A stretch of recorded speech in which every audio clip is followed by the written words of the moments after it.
Next week, a solar wind storm reaches Earth, and it could last longer than expected. Imagine this. Next week, a powerful stream of charged particles from the sun is heading straight toward Earth. Not a meteor, not an asteroid, but something invisible, yet incredibly powerful. A solar windstorm, and scientists say it might last longer than expected. What does that mean for us? Could affect satellites, GPS, power grids, or even daily life? Today on Mind and Universe, we explore what happens when the sun turns restless. Sun Chapter 1. The sun is not calm. The sun looks peaceful from Earth. Bright, warm, constant. But in reality, it is a violent, boiling sphere of plasma. Deep inside the sun, nuclear fusion is constantly happening. Hydrogen atoms fuse into helium, releasing massive energy. But the sun doesn't just release light and heat. It also constantly releases a stream of charged particles. This continuous flow is called the solar wind. The term solar wind became widely known through research by Eugene Parker, who first predicted its existence in the 1950s.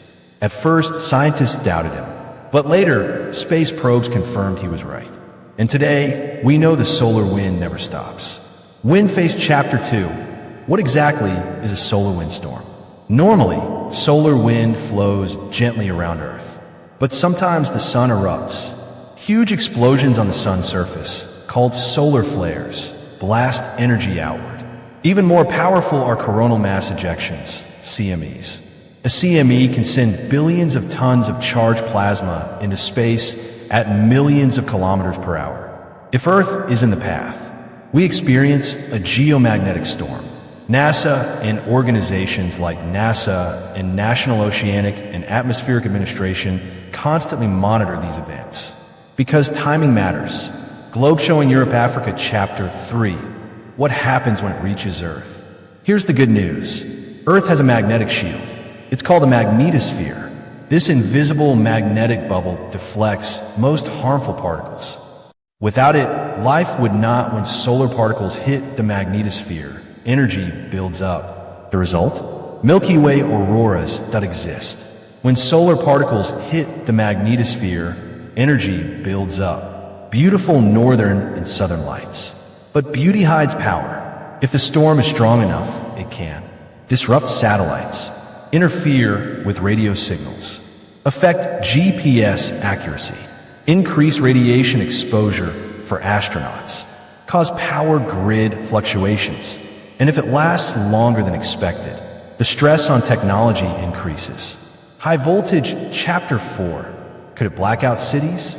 Has it happened before? Yes. In 1989, a geomagnetic storm caused a massive blackout in Quebec, Canada. The power grid collapsed in just 90 seconds. Millions lost electricity. And in 1859, something even bigger happened. The famous Carrington event, observed by astronomer Richard Carrington. Telegraph systems sparked. Operators received electric shocks. Auroras were visible near the equator. If an event like that happened today, modern technology would be tested like never before. Satellite Chapter 5. Why longer than expected is important. Most solar storms last hours, but sometimes Earth can be hit by multiple CMEs, high-speed solar wind streams, sustained magnetic disturbances. When storms last longer, heavy checkmark satellites stay under stress. Heavy checkmark power systems experience prolonged fluctuations. Heavy checkmark communication disruptions extend. It's not just intensity that matters, it's duration. A medium storm lasting days can sometimes be more disruptive than a short, powerful blast. Microscope Chapter 6. How scientists predicted. Space agencies use special satellites like the Parker Solar Probe, Solar Observation Spacecraft. These monitor solar activity in real time. When a CME erupts, scientists calculate speed, direction, magnetic orientation. But here's the challenge. We cannot fully predict the magnetic structure until it arrives. That's why forecasts sometimes change. Space weather prediction is still evolving. Chapter 7. What this means for you. For most people, nothing dramatic. You'll still go to school, you'll still use your phone. But behind the scenes, power grid operators prepare. Airlines adjust polar flight routes. Satellite controllers activate protection protocols. It's like preparing for a storm, but in space. Milky Way Chapter 8, The Bigger Perspective. Solar wind storms remind us of something important. Earth is not isolated. We live inside a cosmic environment. The sun is not just a star in the sky.